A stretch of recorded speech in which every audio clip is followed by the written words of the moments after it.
ఎందుకంటే ఇలాంటి సంఘటనలు జరిగినప్పుడు అధికారులపై కఠిన చర్యలు తీసుకుంటేనే రాబోయే రోజుల్లో ప్రముఖ పుణ్యక్షేత్రాలలో ఉత్సవాలు జరిగే సమయంలో చాలా జాగ్రత్తగా వ్యవహరించే అవకాశం ఉంటుంది.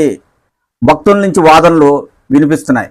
అయితే జరిగిన ఘటనపై ప్రభుత్వం ఎలాంటి బాధ్యత తీసుకోకుండా అధికారులపై నెపం మోపి ప్రభుత్వం తప్పించుకోవాలని చూస్తుంది అనేది వైసీపీ నాయకులు చేస్తున్న విమర్శలు. ఇక్కడ మనం గమనించాల్సింది ఏంటంటే, ఏ ప్రభుత్వం అధికారంలో ఉన్నా ఆ ప్రభుత్వం పరిపాలన సాగించే సమయంలో ఏదైనా ప్రమాదాలు జరిగినా లేదా ప్రజల ప్రాణాలు పోయినా ఎలాంటి సంఘటన జరిగినా ప్రభుత్వంపై ప్రతిపక్ష పార్టీలు విమర్శలు చేయడం అనేది సర్వసాధారణం. అయితే ఆ విమర్శలు పక్కన పెడితే ఇక్కడ మాత్రం అధికారుల నిర్లక్ష్యం, మంత్రుల వైఫల్యం ఉంది అని భక్తులు విమర్శలు చేస్తున్నారు.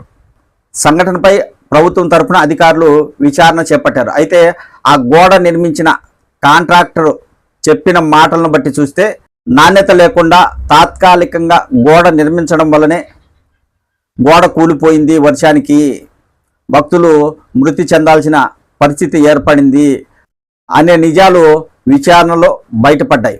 ఉత్సవాలను పర్యవేక్షించడానికి 5 మంది మంత్రులతో కమిటీ వేశాక కూడా ఇలాంటి ప్రమాదం జరిగిందంటే ఖచ్చితంగా ఈ ఘటనకు సంబంధించి పూర్తి బాధ్యత ప్రభుత్వం తీసుకోవాల్సి ఉంటుంది. అలా కాకుండా కింది స్థాయి అధికారులను బాధ్యులను చేస్తూ ప్రభుత్వం తప్పించుకోవాలని చూస్తుంది అనే ప్రచారం అయితే జరుగుతుంది.